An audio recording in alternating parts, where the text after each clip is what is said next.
여러분 안녕하세요. 투자 전문가가 되고 싶은 방구석 투자자 박찬호입니다.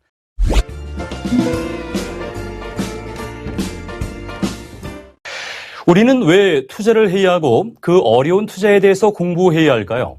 그건 바로 우린 모두 부자가 되고 싶기 때문입니다. 물론 저도 그렇고요. 하지만 슬프게도 우리는 부자로 태어나지 못했습니다. 그렇기 때문에 부자가 되고 싶으면 우리 모두 후천적으로 노력이 필요하겠네요. 어떻게 해야 할까요? 세계적인 투자자였던 앙드레 코스톨라니라는 사람은 노력으로 부자가 되는 방법이 3가지가 있다고 했습니다. 과연 이 솔깃한 방법에는 어떤 것들이 있을까요? 첫째, 부유한 배우자를 만나는 것. 이 방법은 이미 결혼하신 유부남, 유부녀들은 탈락입니다. 안타깝게도 하지만 이미 부자인 배우자를 만나셨다면 이 강의는 듣지 않으셔도 됩니다. 자, 축하드립니다.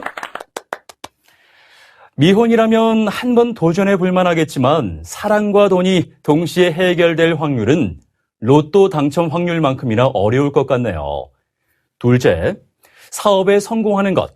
어찌 보면 첫 번째 방법보다는 확률이 높을 것 같긴 하네요. 하지만 여전히 쉽지 않습니다.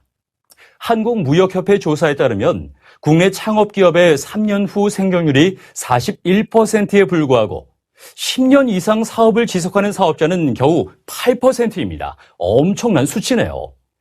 벤처나 스타트업으로 성공한 사례는 블랙스완, 즉 엄청 드문 사례라고 볼 수 있습니다. 그나마 나쁘지 않은 결과를 내고 있는 사장님들은 운칠기삼이라는 얘기를 하시는데 무슨 뜻이냐? 운이 70%, 기술이 30%란 얘기입니다. 즉, 운이 따라주지 않으면 그만큼 성공하기 어렵다는 말이죠. 이 방법 역시 쉬워 보이지는 않습니다. 자, 대망의 마지막 3번째, 투자를 하는 것. 그나마 가능성이 높아 보입니다. 이미 부자로 태어나지 못한 우리들은 투자를 해서 부자가 되는 방법이 가장 쉬운 방법이네요. 톨스토이의 안나 카레니나라는 작품은 다음과 같은 문장으로 시작합니다. 행복한 가정은 대부분 비슷하지만 불행한 가정은 모두 저마다의 사정으로 불행하다. 이 말을 이렇게 한번 바꿔보겠습니다. 행복할 이유를 가지고 있는 사람은 그 이유 때문에 행복하지만 행복할 이유를 찾지 못한 사람은 돈 때문에 불행해한다. 물론 돈이 행복의 이유가 되어서는 안 되겠죠. 행복을 위한 하나의 수단일 뿐입니다.